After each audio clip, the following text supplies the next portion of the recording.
사랑의 하나님, 우리 아버지, 감사합니다. 호흡마다 감사하고, 순간마다 감사합니다.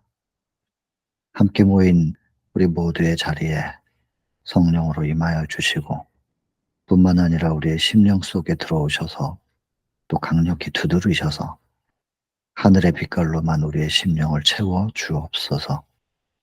한 시간을 아버지께만 의탁을 드립니다. 주장하여 주시고, 주의 영 아닌 것이 감히 틈타지 못하도록 지켜주시기를 바랍니다. 죄인의 기도지만 언제나 들으시고 응답해 주심에 감사하며 예수님 귀하신 성으로 간절히 기도드립니다. 여러분, 오늘은 52장 거룩한 목자입니다. 우리가 49장 초막절부터 지금까지 계속 초막절에 참여하신 예수님, 그 예수님의 시간 속에 우리가 지금 들어가 있는 겁니다. 초막절 49장은 그들의 잊어버림이 문제였습니다. 하나님께서 그 초막절을 구별하신 이유는 기억해 줄래라는 거였습니다. 내가 너희의 광야 생활 동안에 어떻게 함께하고 어떻게 지키고 보호하였는지, 얼만큼 섬세하게 살뜰히 살피고 눈동자처럼 너희들을 지켰는지 기억해 주겠느냐. 잊어버림이 문제였습니다. 그리고 껍데기만 남아있는 그 초막절 행사에서 사람들이 지쳐갈 때 초막절의 참된 의미가 이것이라는 걸 가르치시다가 마지막에는 내가 생수다. 이 모든 것들이 다 허무하지 않느냐. 행사가, 절기가 화려하고 여러 가지 자극적인 재미, 쾌락을 줄 수는 있겠지만 또 흥분을 줄 수는 있겠지만 끝내 남는 것이 무엇이냐. 목마르지 않느냐. 생수인 내게로 오라. 부터 시작을 했습니다. 그리고 생수인 나, 예수 그리스도 하나님의 품성을 드러내시는 장면이 이제 50장 율법에 대한 참 의미를 표현하셨고, 그 전에 이제 너는 무슨 권세로 백성들을 가르치냐 했을 때 예수께서 난 하나님께로부터 보냄을 받았다. 그게 내 자격이다. 당신이 하나님께로부터 보냄 받았다는 증거가 무엇이냐? 그랬을 때 기억하시겠죠? 나는 하나님의 말씀을 말한다. 너희들은 유전을 얘기하지 않냐? 신학을 얘기하지 않냐? 철학을 얘기하지 않느냐? 사람들의 견해를 얘기하지 않느냐? 나는 하나님의 말씀을 말한다. 그것이 자격 조건의 첫 번째고, 두 번째, 나는 나에게 영광을 돌리지 않는다. 나를 보내신 이의 영광을 위하여 한다. 여러분, 이것이 하나님께로 보냄받은 사람, 하나님께 안수받은 복음 전도자의 자격입니다. 그 외에 어떤 것도 인간적인 거죠. 그래서 내가 하나님께로부터 보냄받은 자이기 때문에 오늘도 이제 표현하지만은 하나님의 품성을 재창조하기 위해서 오신 것인데, 그 품성의 사본인 율법, 하나님의 품성을 잘못 왜곡시켜서 표현하고 있었던 그 지도자들에게 참 율법의 적용은 이런 것이어야 된다고 보여주시는 장면. 그래서 가늠하다 현장에 잡혀온 여인, 그렇게 정죄하지 아니하시고 율법의 역할이 뭔지를 명확하게 표현하시죠. 정죄가 아니고 죄가 무엇인지를 알려주는 기준점이고, 또 혹시 깜빡 알면서도 졸아서 혹은 실수로 그 기준점을 넘게 될까 봐 커브를 틀어야 되는데 운전대를 돌리지 못하고 깜빡 졸아 가지고 직진하다가 절벽에서 떨어질까 봐 보호해 주는 보호망, 그것이 율법인 것입니다. 그리고는 이제 51장으로 넘어가면서 그 화려한 등불들을 묘사하죠. 그리고 이 빛, 무엇을 상징하는가? 그들은 과거의 구름 기둥, 불 기둥, 그리고 오실 메시아, 영광의 메시아를 상징하는 표상으로 화려한 등불로 장식을 했지만, 먼저 생각해야 될 것이 무엇인가? 마음에 비춰지는 빛, 마음의 천국을 회복시키는, 마음의 죄로 혹은 사망으로 가득 차 있는 심령의 어두움을 몰아낼 수 있는 참빛, 예수 그리스도. 그 이야기를 하는 게 51장이었잖아요. 그래서 소경된 자를 눈뜨게 하시는 참빛, 생명의 빛. 그래서 지금까지 예수님께서는 당신 자신을 목마른 자는 내게로 오라. 세상에서 해결되지 않는 참 생수 나에게 있으니 내게로 오라. 생수로 묘사하시고 빛으로 묘사하시고 그렇게 당신 자신을 묘사하셨던 예수께서 이제는 모든 사람들이 쉽게 연상할 수 있도록 흔히 보이는 그들의 일상에서 흔히 볼 수 있는 목자로서 그리고 목자와 양과의 관계로서 그리고 늑대와 이리 그리고 강도 이런 예로 비유를 통해서 당신 자신을 지금 표현하시는 그런 챕터입니다. 그래서 이 말씀이 주어지고 나서 그걸 들었던 사람들은 목자가 양을 끌고 가는 모습만 보면 이 말씀이 떠오를 수 있도록 연상의 통로를 따라 마음에 접근할 방법을 찾으셨다. 이거 굉장히 중요한 표현입니다. 예수님께서 사람들에게 복음을 전할 때 연상의 통로를 따라서 그 청중들의 마음에 접근할 방법을 찾으셨다. 복음을 전할 때는 연구해야 됩니다. 지혜를 달라고 기도해야 되고 연구라는 것이 학술적으로 연구를 하라는 것이 아니라 깊이 고민하는 겁니다. 침례 요한이 그랬던 것처럼. 근데 심지어 예수님도 그러셨네요. 사람들의 마음에 어떻게 접근할까? 어떻게 그 마음을 두드릴까? 기도할 때 그리고 고민할 때 뭔가 깊이 생각을 하고 있을 때 하늘에서는 지혜가 임하는 겁니다. 그거를 하늘의 재치라는 표현으로 우리가 사마리아 여인 그 장면에서도 봤고 그래서 순간순간 그 재치, 하늘이 주는 지혜로 그 사람의 마음문을 열 수 있게 이건 인간의 지혜가 아닐 거예요. 상대방의 중심을 다 알고 계신 하나님께서 그 마음문을 여는 열쇠를 그 순간 딱 떠오르게 하시는 거죠. 그래서 그렇게 했을 때 딱 마음문이 열리는 그건 하늘로부터 오는 것이지 인간의 지혜는 아닐 것입니다. 연상의 통로를 따라서 마음에 접근할 방법을 찾으셨다. 그리고는 그들이 흔히 볼 수 있는 아름다운 전원의 장면을 가지고 관계에 대해서 표현을 하십니다. 중요한 표현입니다, 이거. 관계. 이 목자와 양의 이야기를 하면서 예수께서는 지금 관계를 설명하고 계십니다. 아름다운 전원의 장면 통하여 그들이 흔히 볼 수 있는 이 모습을 통해서 그리고는 이 장면을 영원히 당신 자신과 연결시키셨다. 요렇게 시작을 하십니다. 근데 과거에 다윗도 그랬고 에스겔도 그렇고 하나님과 우리 인생들과의 관계를 목자로 이렇게 표현을 했네요.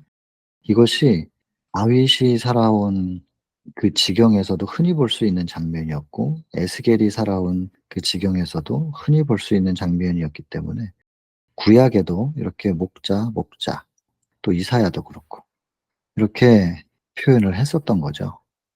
예수님께서 구약 성경을 또 다 잘 아시는 예수님이시고 그리고 예수님이 사셨던 그 시간 속에서의 지경도 크게 다를 바가 없었거든요. 그래서 이 목자로서 선한 목자로 표현을 하십니다. 참 목자는 양들을 여기서 보면은 굉장히 중요한 표현인데요. 양들을 위하여 목숨을 버린다. 그리고 안다. 목자는 양을 알고 양도 목자를 안다는 것입니다. 알고, 아는 것, 아시고, 아는 것, 목숨. 이거 똑같은 단어의 반복인데요.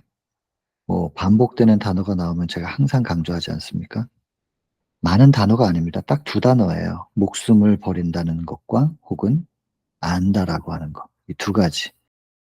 이 무슨 상관관계가 있는 건가? 밑에서 잘 설명합니다. 이제 보시면 나오고.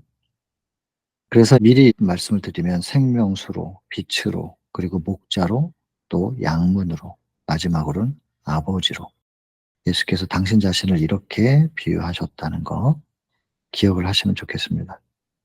49장의 생명수, 51장의 빛, 52장의 목자, 양문, 끝내는 아버지. 이렇게 당신을 우리에 대한 당신의 마음, 역할, 이걸 표현을 하신 겁니다. 자, 선한 목자, 양들을 위하여 목숨을 버리는 목자가 있고 반대로 자기들의 입지를 위하여 정치적 기득권을 놓치지 않기 위하여 한 영혼을 잘라버리는, 이건 소경 출교시키는 그 사건을 얘기하는 겁니다. 대조가 됩니다. 품성이 얼마나 대조가 됩니까? 진정한 양을 관리하는 목자는 누구인가? 지금 말씀하고 계시는 거죠. 양문. 이제 양문 하면은 또 이제 떠오르는 얘기가 있잖아요. 21장 시대 소망, 그리고 성경에서는 요한복음 5장의 베데스다 장면입니다. 양문 곁에 예루살렘에 베데스다라는 연못이 있습니다. 근데 기준이 예루살렘의 베데스다라는 연못, 뭐 예루살렘의 동쪽에 혹은 남쪽에 뭐 이렇게 표현하지 않고 기준이 뭐냐면 양문이에요. 양문이 있는데 양문 옆에 베데스다라는 연못이 있다. 이렇게 표현하거든요. 기준이 왜 양문이냐? 양문이 이거거든요. 우리의 문, 그리고 양을 파는 시장, 그 문을 통하여 제물로 바쳐질 양들이 지나가는 곳. 이제 우리가 21장에서는 그렇게 보았습니다. 근데 그것이 진정한 자비잖아요. 예수 그리스도를 상징하니까. 그런데 그 옆에 못이 하나 있는데 물이 흔들릴 때 들어가면 어떤 병이든지 낫게 해준다고 해가지고 사람들이 그 못에 이름을 붙였습니다. 자비의 집이라는 이름. 그게 베데스다죠. 진정한 자비인 양문 옆에 자비의 집이 따로 있는 거예요. 그래서 사람들이 다들 양문을 쳐다보지 않고 베데스다를 쳐다보면서 그 더운데 행각을 짓고 그 안에 들어가서 물이 흔들리기를 기다려요. 그런데 물이 흔들릴 때 조건이 있어요. 첫 번째 들어오는 사람만 낫는 거예요. 그러니까 물이 흔들리는 순간 그곳은 지옥이 돼 버려요. 내가 먼저 들어가야 되니까. 이것이 사단이 우리에게 주는 자비입니다. 자비 같은데 지옥이에요. 이걸 우리는 분별할 수 있어야 되는데, 이걸 분별할 수 있는 기준은 오직 말씀으로만 주어질 텐데 우리가 여전히 베데스다를 쳐다보고 있는 오늘이지 않나, 이런 생각을 하게 되는 것입니다. 문으로 들어다녀야 당당한 거지. 예수 그리스도를 통하지 않는 어떤 것이든 전부 강도고 절도래잖아요. 여러분 설교를 들어보세요. 예수 그리스도에게 초점을 맞추게 하는 설교인지 아닌지. 저 설교가 좋아요. 모든 어떤 것들을 재료로 써도 좋고 다 좋겠는데 결국엔 예수께로 초점이 맞춰져야 할 것인데 정치 얘기로 가득 차 있거나 시사 얘기로 가득 차 있거나 결국에 예수님께로 시선이 이끌어지는, 보라 세상 죄를 지고 가는 하나님의 어린 양이다. 보라, 이렇게 되지 못한다면 그거 절도고 강도, 이렇게 표현했습니다. 어떤 메시지든 예수께로, 우리의 모든 시선을 오직 예수께로. 그 다음에 뭐냐, 예수께로 시선을 돌려지게 하긴 하는데 예수님을 그리는데 보니까 엉뚱한 예수님을 그려놓을 수도 있잖아요. 진짜 예수님이 어떤 모습인가, 이거는 내가 그리면 안 돼요. 자꾸 자기가 마음대로 상상을 해서는 안 되고, 인간이 철저하게 성경과 영감의 글에 기록된 말씀을 근거로 한 예수님이 그려져야 되는데 예수님이 아닌 예수가 막 돌아다녀요. 그리고 그 예수를 바라보게 해요 또. 바라보라고 하지 않아도 문제고, 바라보라고 하긴 하는데 보니까는 말씀에 근거한 예수가 아니면 또 문제예요. 사단은 교활해요. 영리해요. 별짓을 다 할 거예요. 그럼 우리는 어떻게 해야 되지? 여기 나와요. 보시면 될 겁니다. 이제 찬찬히 같이 보시죠. 그래서 문이라고 하는 오직 예수. 그래서 여러분 사도행전 4장 12절 중요한 성경절입니다. 천하 인간의 구원을 위해서 주어진 다른 이름이 없습니다. 오직 예수. 사도행전 4장 12절에 오직 예수, 그 이름 하나밖에 없는 거죠. 그럼 연결을 시킨다면 여기에서 이제 사도행전 2장 21절 봐야 되겠죠. 누구든지 그 예수의 이름을 부르는 자는 구원이다. 누구든지. 그분이 구원이라는 것은 마태복음 1장 21절. 자기 백성을 저희들의 죄로부터 구원해낼 자. 요 세 성경절은 요 오직 양문을 통해서만 들어가야 된다. 예수 그리스도를 통해서여야 한다. 라고 하는 것을 받침해주는 성경절이지 않겠나 싶어서 옆에다 좀 적어봤습니다. 그 외에 다른 이름이 주어져 있지 않습니다. 오직 그 예수님만을 바라봐야 된다. 세상 죄를 지고 가는 하나님의 어린 양을 보라. 제발 보라. 유일하신 분은 그리스도시다. 예수 그리스도 외에는 없다 이 말입니다. 의식도 좋고 제도도 좋은데 그 모든 것들이 예수님을 바라보게 하는 표상인데 예수님을 바라보게 하기 위한 의식인데 의식만 보는 거죠. 제도만 보고. 흔히 그런 말을 하잖아요. 어떤 사람이 손가락으로 딱 어느 곳을 가리키면서 저기를 보라고 했는데 사람들이 다 어딜 보냐? 그 사람의 손가락만 쳐다본대잖아요. 손가락이 어디를 향하고 있는지를 봐야 되는데 손가락만 쳐다본다는 거예요. 그 사람을 쳐다보고. 그 사람이 저쪽을 가리키고 있는데 자꾸 가리키는 방향 쪽을 봐야 되는데 그 사람을 보고 그 사람의 손가락을 본다는 거죠. 큰일이죠. 그건 아마 예수님을 향하여 "저쪽을 보십시오."라고 외치는 사람의 문제는 아닐 거예요. 듣는 사람들이 문제지. 듣는 사람들이 왜 자꾸 저쪽을 보라는데 그 보라고 외치는 사람을 보냔 말이에요. 보라 그러면 그 방향을 향해서 보아야지. 거기 예수님이 계시는데. 그러면 그거는 잘못된 곳을 바라보고 있는 사람들도 문제지만 그들에게도 불행이지만 자꾸 외치는 그 사람에게도 그건 축복이 아니라니깐요. "저쪽을 보세요. 예수님 보셔야 됩니다."라고 외치는 사람을 높여주는 게 그 사람을 사랑하는 게 아니라고요. 그 사람을 시험 받게 만드는 거고 그 사람을 떨어뜨리는 거예요. 위험하게 만드는 거란 말이에요. 사단이 그걸 가지고 그 사람 시험해요. 마음에 자만과 교만이 없는 사람이 어딨어요. 죄된 본성이 다 있는데.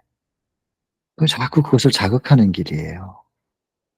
서로에게 안 좋은 일인데 자꾸 그렇게 다른 곳을 봐요. 우리가 바라봐야 될 곳이 따로 있는데 자꾸 엉뚱한 걸 봐요. 그리고 또 자기를 봐주는 것에 좀 맞들린 사람들은 자꾸 자기를 봐줬으면 좋겠어요 또. 그리고 계속 나를 좀 바라보게끔 자꾸 하는 것도 있어요. 사단에게 자꾸 시험받는 거죠. 유혹받는 것이고. 사단이 우리를 가지고 놉니다.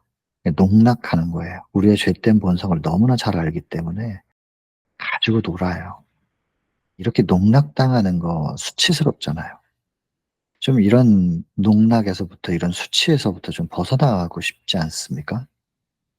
사단이 뭘 어떻게 해도 초연할 수 있는 그런 자리에 좀 있었으면 좋겠거든요. 그게 예수님이 계신 곳이고 그냥 예수님께 완전히 몰입해서 빠져 있는 동안에 옆에서 칭찬을 하든 욕을 하든 들리지도 않는 거예요. 별로 신경 안 쓰여요 그게. 그냥 나는 예수님을 바라보는 게 너무나 황홀한 거예요. 이렇게 되면 얼마나 좋겠습니까? 우린 지금 모두가 다 거기를 향해서 가고 있는 겁니다. 예수님께 완전히 몰입하여 황홀한 그 지경에 그 돌을 맞아도 아픈 줄도 모르는 보라 하늘이 열리고 인자가 보좌 위에 서 있다고 앉아서도 못 보시고 일어서서 보시는 그 예수님을 스데반이 본 거예요. 돌 맞아도 아픔도 못 느껴요. 우린 거기로 가고 싶은 거거든요. 절대 평안, 절대 자유. 누구도 우리를 어쩌지 못하는 유일하신 분 예수 그리스도.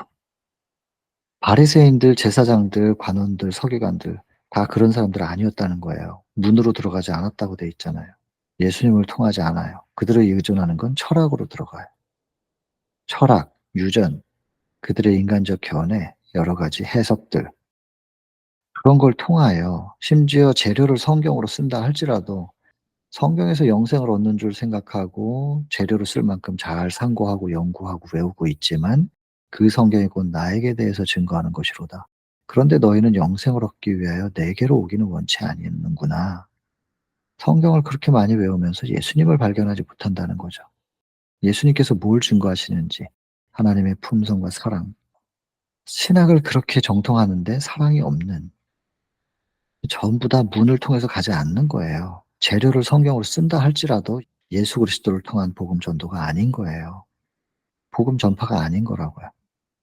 바리새인들이 성경을 얼마나 많이 본 사람들이에요.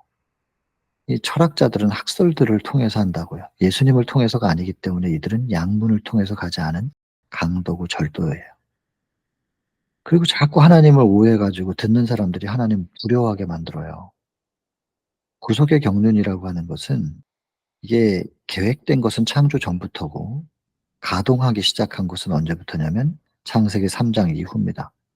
창세기 3장 1 절부터 5 절까지 유혹받았고 사단의 유혹을 들었던 하와가 처음부터 그렇지 않았거든요. 그런 생각 없었는데 먹음직해 보이는 거예요. 보암직해 보이는 거예요.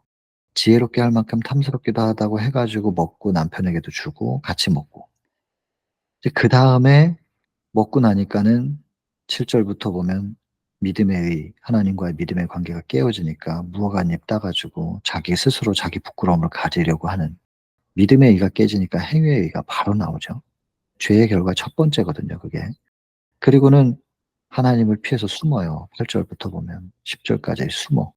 근데 하나님께서 딱 숨어 있는 앞에까지 와 가지고 "어디 있냐."고 자꾸 물어보시니까 어디 숨어 있는지 몰라서 묻는 게 아니잖아요. "나오라. 내가 잘못했다고 나한테 와서 고백하라고. 그래야 씻어 주니까." 근데 내가 벗어서 못 나간다고 그러면서 끝내 안 나오니 "네가 벗었다고 누가 말해 주더냐? 내가 너에게 그만 열매의 실과를 먹었느냐?" 이 정도까지 했으면 "죄송해요." 그래야 되는데 하나님께서 주셔 가지고 내 옆에 있게 한 저 여자가 먹으라고 해서 먹었다. 1 차적으로는 여자의 문제고 근본적으로는 아무튼 하나님께서 왜 저런 여자를 나한테 주셨습니까? 사랑이 완전히 깨어진 아담이 왜 먹었는데 이 여인 살리기 위해서 자기 목숨을 버리면 이 여인이 살 기회가 있을 수도 있어. 이런 사랑으로 먹었단 말이에요. 그래도 범죄 전에는 방향이 잘못됐지만 사랑의 마음은 있었던 거예요.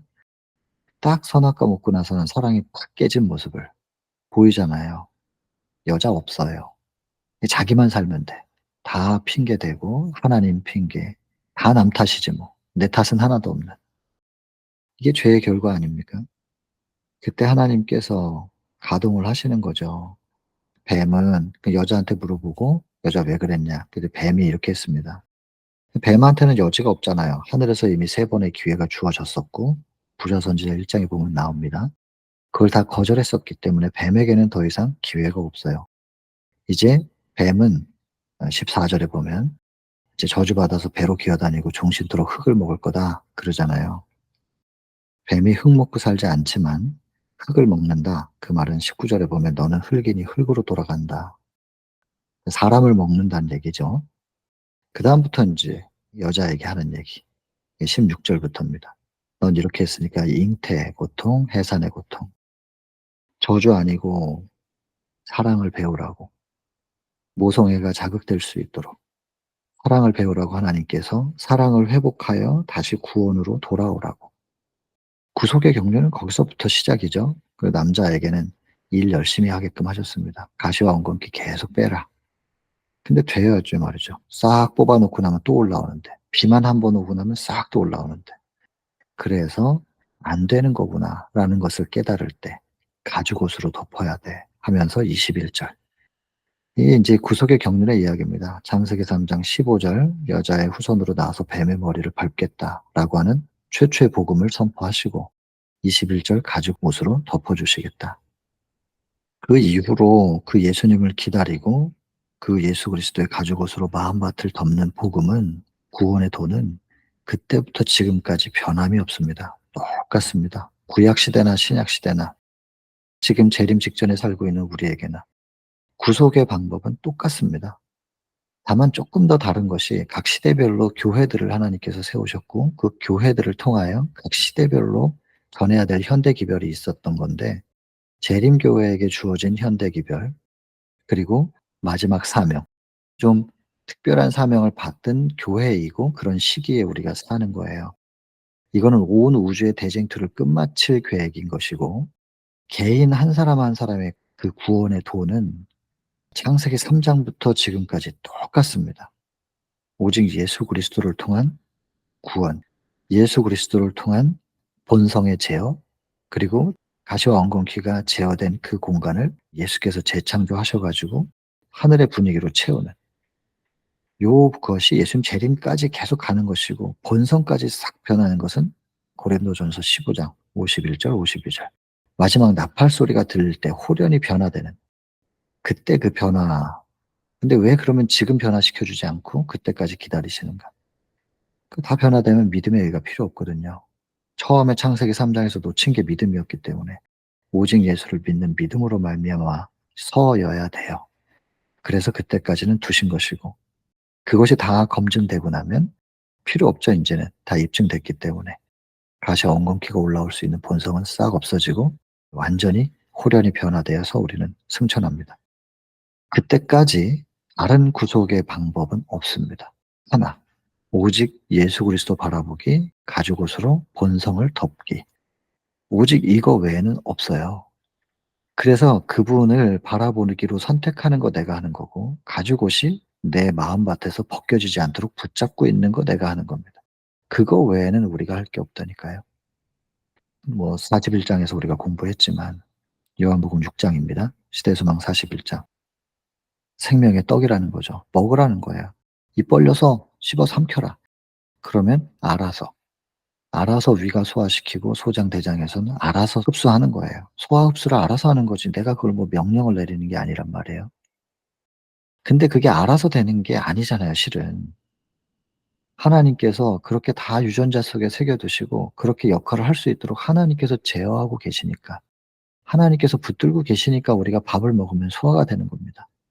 근데 얼마나 은혜예요. 하나님을 믿는 사람이든 안 믿는 사람이든 간에 밥 먹으면 소화는 다 돼요, 배설하고. 하나님을 저주하는 사람도 먹으면 소화된다니까요. 그 힘으로 하루를 살고 호흡을 하고. 그렇게 하나님을 저주해도 자율신경에서 교감신경, 부교감신경을 통하여 잘 움직여서 먹으면 소화 흡수되게 하신다니까요. 예수님을 십자가에 못 박은 사람들도 먹고 배설하고 살았어요. 이게 자연스럽게 되는 거지만 그냥 되는 게 아니라 하나님께서 자연스럽게 될 수 있도록 장치를 해 놓으셨기 때문에 되는 거지. 이걸 알면 우리가 순간마다 호흡마다 감사해야 됩니다. 다른 구원의 방법이 없어요. 근데 자꾸만 이 학설들에 의존하여서 창세기 3 장부터 지금까지 너무나 쉽고 단순하고 명확한 구원의 도를 자꾸 다른 거를 여기다 섞어 놓는데, 사단이 즐겨 섞는 방법은 무화과 잎을 따서 가리라는 거예요, 지금도. "네가 어떻게든 좀 해 봐. 네가 너의 뭘 어떻게 좀 이걸 좀 가리고 방법을 좀 동원해 봐. 열심히 좀 해 봐." 썩은 새끼줄과 같은 인간의 의지에 의존해서 구원을 이룰 수 있도록 자꾸 뭔가를 얘기한단 말이에요. 나를 완전히 드려야 되는 헌신. 그냥 "나를 제어해 주세요."라고 그분께 완전히 맡기고, 그리고 내 안에 그분을 영접하고 영접되어진 그분이 다시 밀려나가지 않도록 꼭 붙잡고 있는 일. 이게 우리가 할 일인 것인데 자꾸 다른 방법으로 구원을 시도해 보라고. 그 처음부터 주신 구원의 방법의 샘플로서 예수님께서 이 땅에 오셔 가지고 신임에도 불구하고 신성을 버리고 이 땅에 오셔서 인간으로서 철저하게 믿음으로 말미암아 하셨는데, 그 예수님도 우리에게 구원의 도, 믿음에 의해 모본이 될 수 없다. 우리랑 그분은 다른 분이다. 이런 식의 교리. 그분은 우리랑 다르기 때문에 된 거야. 그럼 우리는 그분처럼 될 수는 없어. 이게 신학이에요. 신학의 큰 부류예요. 큰일 나지 않았어요? 시대소망 1 장이랑 이렇게 완전 정반대로 얘기하는데, 시대소망 1 장, "인간인 하나님의 율법의 교훈에 온전히 순종하는 것은 불가능하다."라고 사단은 말한다. 이렇게 적혀 있는데, 그리고 온전히 순종한다는 거를 그 표현 자체 속에도 사단이 개입해 가지고 딱 "온전히 순종한다?" 그러면 겉모양을 딱 떠오른단 말이에요. 그러니까 안 될 것 같죠. 그러니까 신학적으로 자꾸 기울어지는 거예요. 단어 하나하나를 사단이 다 바꿔 놨어요, 개념을. 이거 제자리로 돌려놔야 돼요. 그래야 이게 이해가 된단 말입니다. 그럼 어떻게 그 개념 정리할 수 있느냐? 성경과 예언의 신 보세요. 그러면 성경과 예언의 신을 보면 거기 정확하게 특별히 정로의 계단과 시대의 소망을 보세요. 잘 정리돼 있으니까. 그리고 그 안경으로 다 모든 걸 보면 다 그렇게 '아 이게 이런 뜻이었네.' 그러면 탁탁탁 이렇게 다 끼워 맞춰져요. 조화가 잘 이루어진단 말이에요. 근데 인제 인간이 만들어 놓은 개념을 보면 여기에서 말할 땐 맞는 것 같은데 다른 데다가 그 개념의 의미를 갖다 붙여서 생각해 보면 안 맞아요, 그게. 자, 다시 돌아와서 본문으로. 다른 구속의 방법은 없습니다. 근데 자꾸만 학설을 통해서 다른 구속의 방법을 제시한다는 것입니다. 그리고는 자꾸 빼앗아 가는 것이에요. 하나님의 소유가 된 것을 자꾸만 빼앗는 사단의 역할이죠. 공포심, 무관심. 공포 아니면 무관심. 관심 있는 사람들은 공포를 느끼고 공포심이 없는 사람은 관심이 없는 거예요 그냥. 짐 나르는 짐승처럼 마치 다람쥐 쳇바퀴 돌듯이 단 1 미터도 전진하지 못하는데 계속해서 제자리 뛰기만 하다가 힘이 다하면 그냥 쓰러져 죽게 만드는, 우리가 이런 다람쥐 쳇바퀴 안에서 그게 내가 사는 세상의 전부인 것처럼 계속 제자리 뛰기만 하고 있는 겁니다. 뭐 하나 얻는 것도 없는데 전진할 수 없는데 기력만 쇠해지는, 사단이 이렇게 사단이 만들어 놓은 세상 속에서 우리를 뛰게 만들면서 즐기고 있어요. 사단에게 농락당해서는 안 되겠다는 거죠. 그 바깥의 세상을 봐야 되거든요. 눈에 보이는 모든 일상과 세상이 전부인 것처럼 여기서 지금 조금 더 앞서지 못하면은 마치 도태되고 이 땅에서 생존할 수 없을 것처럼 그렇게 압박감을 느끼게 하면서 그냥 계속 뛰게 만드는 거예요. 짐 나르는 짐승처럼 고생하게끔. 여러분 근데 해답이 뭐냐? 그의 아들에게서 나타난 바 하나님의 사랑을 명상하라. 뭐 똑같은 얘기잖아요. 정로의 계단 1 장의 마지막 문단 많이 말씀드렸어요. 이 하나님의 사랑을 생각하면 그 사랑을 생각하는 생각이 우리의 마음을 사로잡아서 우리의 마음을 이끌어 하나님의 뜻에 순종케 해줄 것이다. 순종케 해 주시는 분에 의하여 우리가 순종이 되는 거지 내가 순종하는 게 아니라니깐요. 순종도 사랑하면 되는 거예요. 여기서도 보면 하나님의 사랑을 명상하면 마음은 감동될 것이고 어떤 다른 것이 할 수 없는 그런 영혼의 힘을 분기시킬 것이다. 사랑을 명상했을 뿐인데 그 하나님의 사랑으로 우리의 마음을 명상하면서 가득 채우기 시작할 때쯤 그 사랑이 점점 내 마음에 들어와서 내 심령을 채우면 채울수록 다른 어떤 것도 할 수 없는 영혼의 힘이 생긴다는 거예요. 이렇게 이 힘, 영혼의 힘이 생기면 이것이 곧 무슨 힘? 순종할 수 있는 힘, 그보다 먼저 사랑할 수 있는 힘. 우리를 향한 그분의 사랑을 명상함으로 그 사랑을 받아들였더니 우리도 그분을 사랑할 수 있게 되는, 시대의 소망 1 장에 있지 않습니까? 그분을 알게 되면 우리도 그분을 사랑하게 될 것이다. 사랑은 사랑으로만 일깨워진다. 사랑을 명상하고 그분의 사랑을 깨달아가고 그분의 사랑을 느끼는 그 느낌이 깊어질 때 우리의 영혼에는 힘이 생기는데 그 힘이 뭐냐면 하나님을 사랑할 수 있는 힘, 그리고 하나님이 위하여 돌아가신 영혼들을 사랑할 수 있는 힘이 자꾸 생기는 것이죠. 그리스도께서는 사람의 마음속에 하나님의 형상을 재창조하기 위하여 오셨다. 하나님의 형상이 뭔데요? 이 사랑이에요. 사랑을 재창조하기 위해 오셨다는 거예요. 그분의 사랑이 우리의 심령을 채우게 하는 일은 우리가 그분의 사랑을 계속해서 바라보고 묵상하는 길, 이거래잖아요. 이것만 하면 된다는 거예요. 그러니 우리가 얼마나 이 하나님의 사랑을 잘 알아야 되겠어요? 근데 잘 아는데 헤매고 다닐 필요가 없어요. 알기 위해서 헤맬 필요가 없는 게 성경과 예언의 신 보시면 돼요. 특별히 이 시대 소망을 보시면 예수님의 사랑이 잘 나타나 있고 예수님께서 그 사랑의 삶을 통하여 하나님의 품성이 이렇다고 증거하고 계시기 때문에 시대 소망을 통해서 예수님을 알게 되면 곧 하나님을 알게 된다는 것이죠. 여러분, 양들은 참 무력해요. 양은 뿔도 없어요. 그리고 웬만한 동물들은 다 귀소 본능이 있는데 양들은 집도 못 찾아요. 참 능력 없는, 보잘것없는 게 양이에요.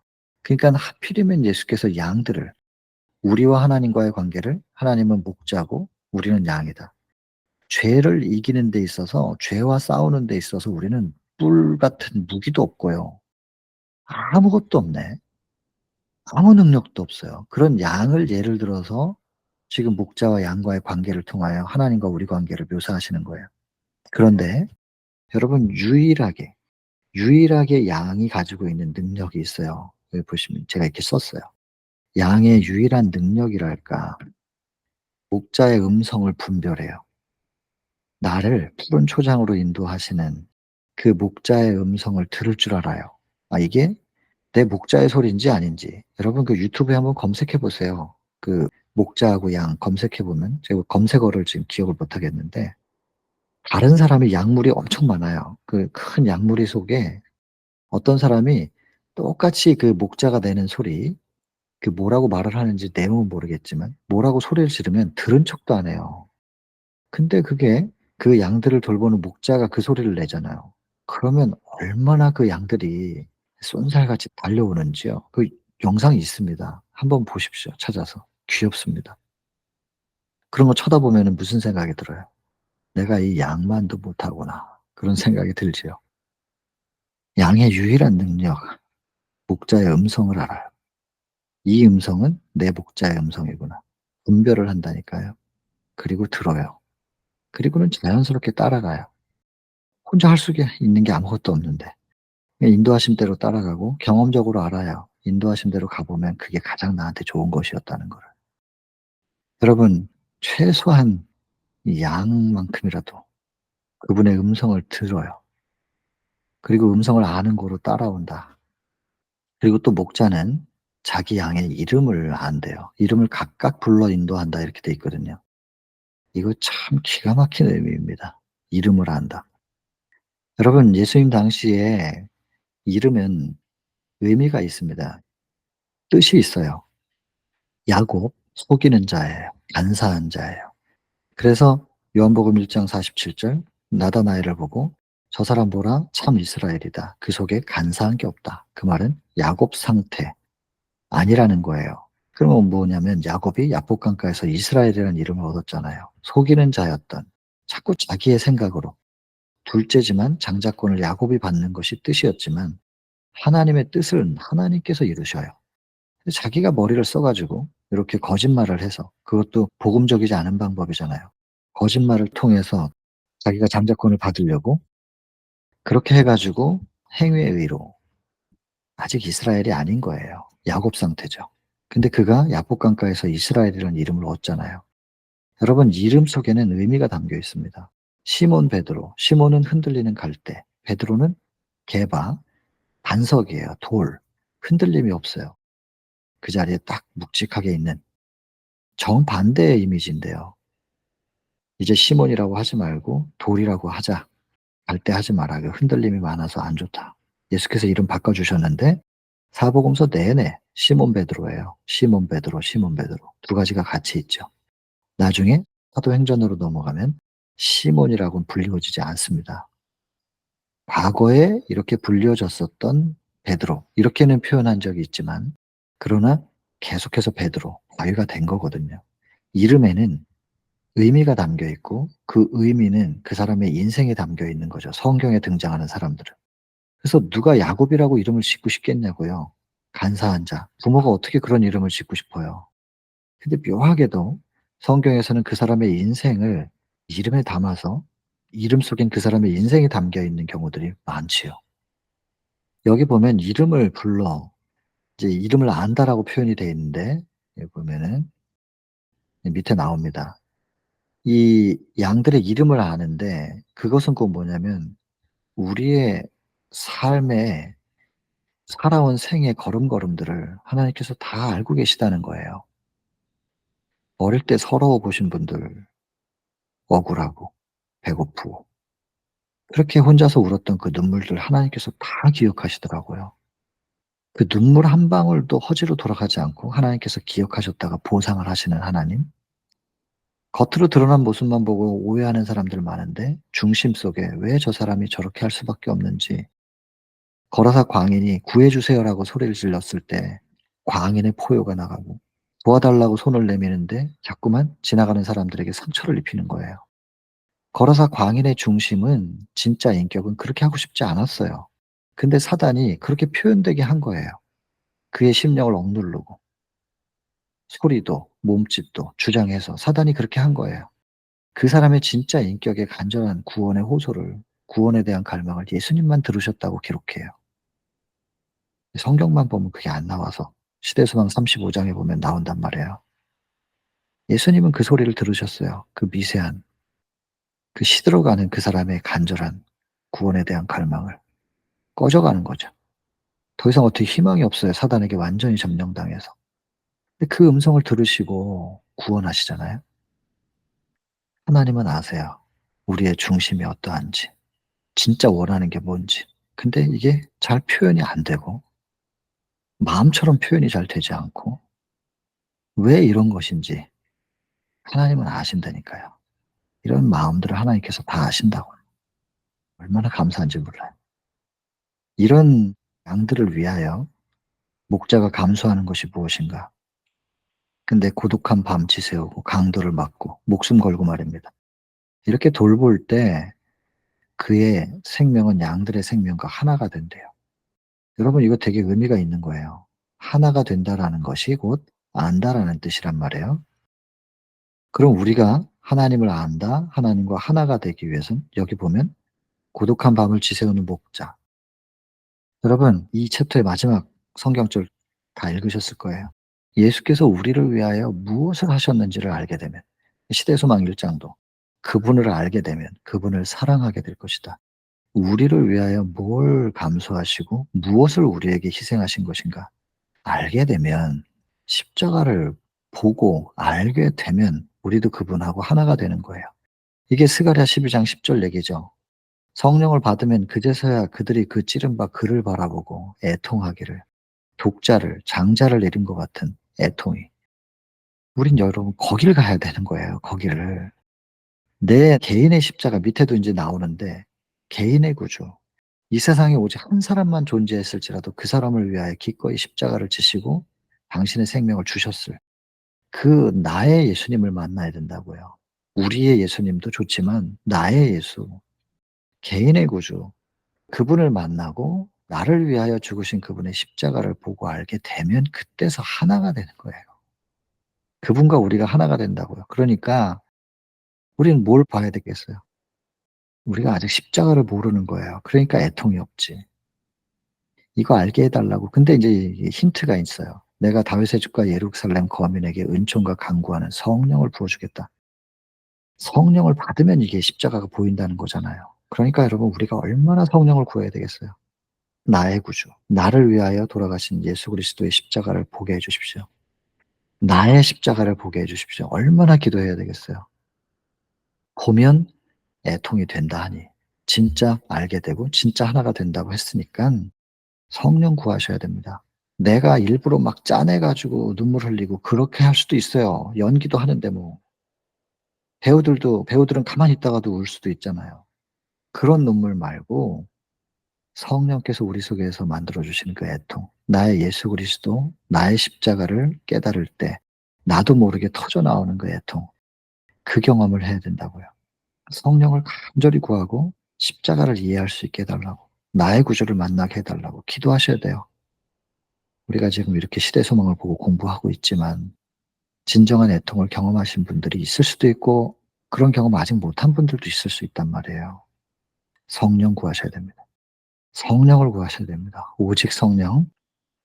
내가 너를 손바닥에 새겼다. 이거 너무너무 이사야 49장 사실은 15 절부터죠 이게. "여인이 어찌 그 젖먹는 자식을 잊겠으며 자기 태에서 난 아들을 긍휼히 여기지 않을 수가 있겠는가." 그런데 그 어머니들이 "혹시 너를 잊는다 할지라도 나는 너를 잊지 아니할 것이다. 왜냐하면 내가 너를 내 손바닥에 새겼기 때문에."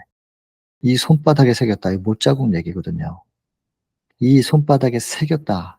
너를 못자국 영원히 없어지지 않습니다. 그런데 이 못자국에는 너를 새겼다. 그런데 위에서는 여기 지금 뭐라고 돼 있어요? 이름. 그 손바닥에 뭐가 새겨져 있냐면 우리의 이름이 새겨져 있습니다. 우리의 인생이 낱낱이 담겨 있는 우리의 이름이 그분의 손바닥에 새겨져 있는 것이죠. 잊어버릴 수 없고 우리를 그렇게 잘 아시는 분이 아시고 기억하시고 잊지 않으신다. 그래서 특별히 개인적으로 아신다. 아신다. 우리가 아니고 나를. 이거는 이기적인 표현이 아닙니다. 예수 그리스도와의 개인적 관계를 얘기하는 거라서 이기적인 게 아니에요. 나. 나와 그분이 무슨 관계냐. 이게 정말 중요한 거예요. 개인적으로 아시고. 여기 보세요. 이거 여기서부터는 정말 너무너무 감동이죠. 각 영혼은 마치 그가 구주께서 위하여 죽으신 유일한 사람, 한 사람밖에 없는 것처럼 예수에게 잘 알려져 있다. 아신다. 또 당신의 돌보심 아래 오기를 원하는지 아신다. 겉으로 볼 때는 습관이 안 돼서 아닌 것 같은데 그 사람 중심 속에 얼마나 예수님을 갈망하는지를 아신다. 내 양은 내 음성을 들으며 나는 저희를 알며. 다시 반복하는 겁니다. 할 수 있는 거 이거밖에 없어요. 이게 목자의 음성인지 아닌지. 이거 구별할 수 있는 방법도 성경에 기록돼 있느냐 아니냐. 성경을 근거로 아는 겁니다. 이 정도는 최소한 양이 이게 목자의 음성인지 사단의 음성인지 정도는 그거는 분별한다는 거예요. 그리고 목자는 저희를 알며. 이렇게 서로 아는 관계가 되면 그냥 나는 아무것도 할 수 없으니까 자연스럽게 따라가게 되는 거죠. 각 사람을. 각 사람입니다. 이 지구 표면에 그 사람 외에는 다른 사람이 없는 것처럼 또 반복하잖아요. 한 사람만 있는 것처럼. 그 이름을 각각 불러서 인도하여 되고 양들은 그의 음성을 알기 때문에 따라가는 요 관계. 여러분 우리가 하나님을 알게 되기 위해서는 철저하게 다시 말씀드리지만 성령 구하셔야 됩니다. 성령을 구하시고 성령의 인도하심을 따라 많이 아니더라도 조금이라도 한 절도 좋고 한 문장도 좋고 얼마나 많이 반복해서 말씀드려요? 이거는 저한테 하는 소리이기도 하거든요. 그냥 말씀을 붙잡는 거예요. 한 문장도 좋으니까. 그리고 하루를 살아요. 그 문장을 가지고. 많이 알아야 되는 거 아니고 하나님의 말씀인데 한 문장이라도 그거 붙잡고 하루를 살고 저녁에 잠자기 전에 '내가 오늘 짧지만 이 말씀을 놓친 적이 있었나?' 생각해 보는 거예요. 그리고 놓쳤으면 그게 죄예요. 하나님의 말씀을 놓친 그것이 죄란 말이에요. 그걸 회개해야 하는 거예요. 회개는 어떤 행동 잘못했습니다라고 하기 전에 '내가 말씀을 또 놓쳤었네요. 하나님을 놓쳤네요. 하나님으로부터 등 돌리고 있었네요. 내가 다시 붙잡습니다. 꿈속에서라도 놓치고 싶지 않습니다.' 이렇게 기도하는 게 회개예요. 그게 회개란 말이에요. 그리고 하나님의 말씀을 놓치고 있는 사이에 놓치면 당연히 내가 올라오지.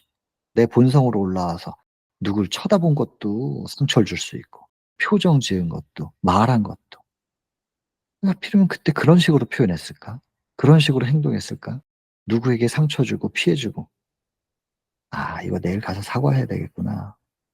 생각이 떠오르죠. 그리고 가서 사과하고 뭐 피해 입힌 거 있으면 보상하고 이렇게 할 수 있는 용기를 주시는 거예요, 회개가 이루어진 사람들에게는. 근데 우리는 진짜 회개는 안 하고 자꾸만 행동한 거 뭐 잘못했다고 얘기하면서 가서는 또 하나님께는 잘못했다 그러면서 그 사람한테 가서는 사과도 못 하잖아요, 자존심 상해 가지고. 보상하려고 그러니까 돈도 아깝고. 이게 무슨 회개냔 말이에요. 여러분 다시 반복합니다. 성령 구하시고 성령의 인도하심 따라 한 문장도 좋으니 말씀을 붙잡고 하루 종일 이거 놓치지 말아야지. 고것만 신경 쓰고 사시다가 하루 잠자리에 들기 전에 하루를 다 보내고 나서 '아 오늘은 잘 붙잡고 살았다.' 그러면 그냥 편안하게 주무시고 놓쳤으면 '하나님 내가 이 하나님을 놓는 죄를 범했네요. 그리고 다시 붙잡습니다.' 하면서 회개하는 거예요. 그리고 놓치고 있는 동안에 내가 내 스스로 뭔가 잘못한 거 표현된 게 있잖아요. 그거 내일 가서 사과하고 보상하겠습니다. 용기를 주세요. 요렇게 하루하루 살아가는 겁니다. 그러면 그분의 음성이 들릴 때 내가 늘 붙잡고 살았던 하나님의 말씀하고 똑같은 말씀이 늘 붙잡고 살았던 그 말씀이 나를 변화시켜 줬었거든요. 나를 변화시켜 주고 절대 평안, 절대 자유를 주셨던 그 말씀이 들려오면 '아 이건 나를 인도하셨던 하나님의 음성인데.' 하면서 감이 오는 거예요, 감이. 많이 알고 있어야 되는 게 아니라 '이건 진짜 하나님의 음성이다. 나를 평안하게 해 줬던 그 말씀이잖아. 나에게 쉼을 주셨던 그 말씀이잖아.' 하면서 딱 따르게 될 수 있는 거죠. 성령께서 식별하게 해 주실 거예요. 내가 똑똑해서 식별하는 게 아니고. 그분의 음성 속에는 강압이 없어요. 폭력이나 위협, 강제가 없어요. 무궁한 사랑으로, 오직 무궁한 사랑으로 우리에게 말씀하시는 그리고 인도하시는 그분의 음성과 손길이에요. 형벌의 두려움 때문에 '이렇게 하면 상 주시겠지.' 이런 것 때문에 예수님을 따르는 이런 거 아니라는 것입니다. 여러분 말구유로부터 갈발의 십자가에 이르기까지 예수님 이 땅에 오실 때부터 천하게 오셨어요, 말구유에. 세상 어떤 아기가 말 밥그릇에 누여지는 애가 어딨어요. 여기서부터 인간도 수치스러워서 지기 싫어하는 십자가. 오늘날 우리에게 십자가는 거룩해요, 이미지가. 예수님 당시의 십자가를 생각하셔야 돼요. 가장 참혹한 고통과 수치의 형틀이에요, 십자가. 말구유로부터 십자가에 이르기까지 세상에서의 그의 순례 생활을 통하여 나타난 구주의 비할 데 없는 사랑을 걸음마다 순간마다 사랑만 표현하신 그 사랑을 보았다. 제자들이 이거 본 거예요. 그 사랑 때문에 마음이 이끌렸대요.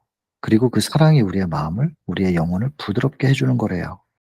그리고 그 사랑이 우리의 마음을, 우리의 영혼을 정복하는 거래요. 바라보는 자들의 마음속에 사랑이 일깨워진다. 그들은 그의 음성을 듣는다. 그리고 그를 따른다. 사랑으로. 여러분, 이게 전부예요, 구원받는 데는. 그냥 이게 전부라고요. 말구유로부터 갈바리에 이르기까지 예수께서 이 땅에서 사시는 동안에 무엇을 표현하고 계셨는지, 하나님의 사랑을 계속해서 표현하시는 그 예수 그리스도의 사랑을 보면, 위에서도 읽었지만 그 하나님의 사랑에 대해서 생각하고 명상하라, 묵상하라 그랬잖아요. 그러면 그 하나님의 사랑을 생각하는 생각이 마음을 사로잡는다고 정로의 계단에 기록되어 있는데, 시대소망은 마음을 이끌어서 우리의 마음을 부드럽게 하고, 이게 에스겔 36장 26절 아니에요? 내가 너희 마음속에서 굳은 무엇을 제하고 부드러운 마음을 줄 것이며, 부드럽게 해주시는 분 때문에 우리가 부드러워지는 거지, 내가 막 부드러워지는 게 아니라니까요. 내가 부드럽게 해야지 한다고 되는 게 아니라고요. 영혼이 부드럽게 되고 또 정복이 돼요. 사단이 정복하고 있었던 내 영혼이 하나님에 의하여 정복되는 이 경험을 우리가 이 사랑 때문에 하게 된다는 거죠. 이런 사랑을 바라보는 자들의 마음속에는 사랑이 일깨워져서 사랑을 바라보고 있었는데 어느새 나도 사랑할 수 있는 사람이 된다는 거죠. 하나님과 하나 되는 경험이에요, 이게. 이게 구원이잖아요. 그분의 사랑을 계속 생각하고 사랑을 받아들이는 것 외에 구원의 도가 뭐가 없다니깐요, 여러분. 그분은 우리에 앞서 가십니다. 왜냐하면 위험한 게 많거든요, 앞에. 먼저 처리하시려고. 그리고 우리에게는 더욱 쉬운 길을 만들어 주시고 쉬운 길을 걸어가게 하시려고. 그래서 미리미리 가시들은 발로 밟아 가지고 눌러 놓고 우리 걸어올 자리를 준비하시는 거죠. 지금 그분이 하나님 앞에 계시고 우주의 보좌에 자정하셨지만은 이 땅에 계실 때 우리에게 보여주셨던 그 자비의 성품은 조금도 잃지 않으셨다. 오늘도 똑같다. 오늘날도 똑같다. 오늘도 못 박히신 손은 여전히 우리를 향하여 펼쳐져 있는 거죠. 영원히 멸망하지 않을 거다. 또 저희를 내 손에서 빼앗을 자가 없다. 우리가 이 사랑을 믿고 그분의 손 위에 우리의 손을 얹어 놓기만 하면, 우리가 먼저 놓지 않는다면 예수님 손에서, 예수님 품에서 우리를 빼앗을 자는 없는 것이에요. 우리가 안 놓으면 하나님도 우리를 안 놓으시거든요. 하나님이 놓지 않은 손을 누가 감히 어떻게 할 수 있어요? 우리가 자꾸 놓으니까 문제지. 한 사람을 구원하여 그의 왕국으로 인도하기 위해서라도 구주께서는 갈바리의 고통을 당하셨을 것이다. 한 사람. 한 사람을 위하여서도 갈바리 십자가를 지셨을 거다. 그 말이잖아요. 그를 떠나기로 결정하지 않는 한, 우리가 그분의 손을 놓기로 결정하지 않는 한 그분은 절대 안 놓으십니다. 꼭 붙잡으실 것이에요. 그분이 놓지 않은 사람을 사단이 어떠지 못해요. 사단이 뭘 어떻게 한다는 건 그분의 손과 우리의 손이 분리된 것이고, 그거는 그분이 우리 손을 놓은 게 아니라 우리가 그분의 손을 놨기 때문이에요. 이건 핑계 댈 수 없을 거예요. 우리가 홀로 유혹과 싸우고 악과 맞서 투쟁하다가 마침내 괴로움과 슬픔에 압도되도록 버려두지 않으신다는 것입니다. 얼마나 위로가 됩니까? 여러분, 우리가 그분의 손을 놓지만 않으면 우리가 이 세상과 싸울 수 있도록 그냥 버려두지 않으신대잖아요. 그분이 대신 싸워주실 건데 놓지만 않으면 두려워 말라. 내가 너와 함께 있느니라. 아멘 아닙니까? 아멘이죠? 산자라, 내가 전에 죽었었는데 내가 부활한 사람이야. 내가 너를 죽어도 살릴 수 있어. 믿어. 그 말이에요. 나는 그대의 슬픔을 견디었고 그대의 투쟁을 경험하였고 그대와 같은 유혹을 당하였다. 나는 그대의 눈물을 안다. 나도 역시 울었다. 인간의 귀로 차마 들을 수 없는 극한 슬픔을 나는 안다. 얼마나 괴로우냐. 내가 안다. 그대는 고독하고 버림받았다고 생각하지 마라. 혼자 있는 거 아니다. 절대로. 그대의 고통이 세상에 있는 어떤 사람의 심금도 울리지 못할지라도 마음속에 있는 그 고통 표현하지 못해요. 누구도 이해해 주지 못할 거니까. 내 혼자 끙끙 앓고 있는 그럴지라도 나를 바라보고 살아라. 내가 들어줄게. 내가 이해하고 내가 해결해 줄 수 있어. 산이 없어져도 요즘엔 산이 잘 없어지죠. 근데 옛날에 산을 어떻게 바꿔요. 포크레인도 없는데 굴삭기도 없고. 그러니까 이렇게 비유하신 거예요. 산이 떠날 일이 있냐 이거죠. 근데 만약에 그런 일이 벌어진다 할지라도 산들이 옮겨질 리가 있겠냐. 근데 만약에 그런 일이 벌어진다 할지라도 기적 같은 일이죠. 그래도 인자는 너한테서 안 떠난다. 화평케 하는 나의 언약은 옮겨지지 않는다. 회전하는 그림자도 없습니다. 절대 불변. 내가 너를 사랑한다는 것입니다. 영원한 아버지로서. 그분이 우리에게 말씀하시는 거예요. 그대의 눈물을 안다. 나도 역시 같이 울었었잖아. 다시 말씀하십니다. 내가 내 양을 알고 양도 나를 아는 것이 아버지께서 나를 아시고 내가 아버지를 아는 것 같으니 하나님과 예수님과의 관계를 우리와 목자와의 관계로 말씀하시는 겁니다. 독자여, 예수는 그대를 사랑하신다. 하늘 자체도 이보다 더 크고 더 좋은 것을 줄 수는 없다.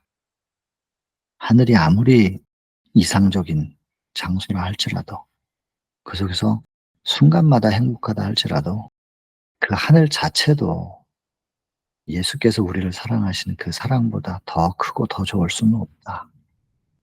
독자여, 읽고 계신 모든 분들에게 하시는 말씀입니다. 독자여, 예수는 그대를 사랑하십니다.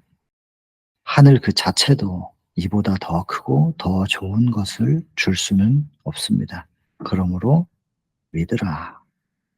우리 한번 믿어보지 않으시겠습니까? 이 하나님의 사랑을 한번 믿어봐야 될 일입니다. 한번 믿어드려야 될 일이죠. 이 하나님의 사랑은 하나님의 우리, 그 울타리 안에 그분의 품 안에 있는 사람들만을 향한 게 아니고 그 우리에 들지 아니한 양들에게까지도 해당이 되는 것이라고 말씀하십니다. 그러니까 잃어버린 양 위해서 찾으러 나가시죠.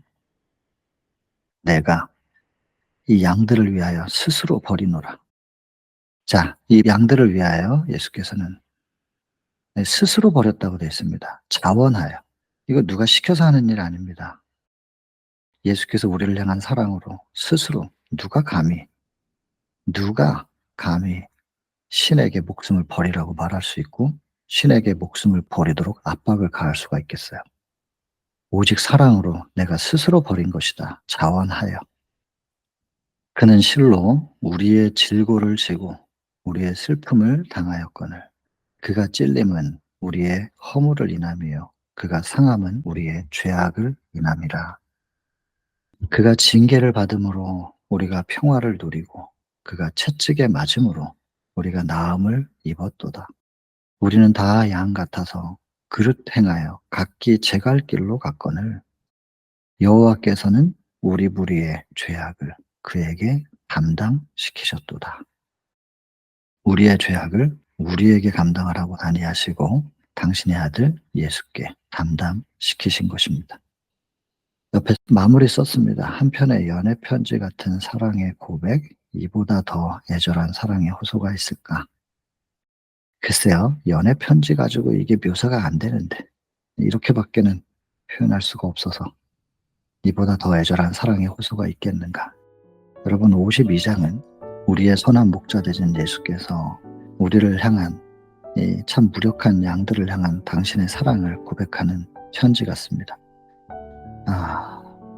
많이 자주 읽어봤으면 좋겠습니다. 자주 읽고 자주 생각하고 우리를 향한 하나님의 사랑의 고백을 자꾸자꾸 좀 확인해야 되겠죠. 우리가 몰라서가 아니라 잊어버려서 문제니까. 개인기도 하고 마치겠습니다.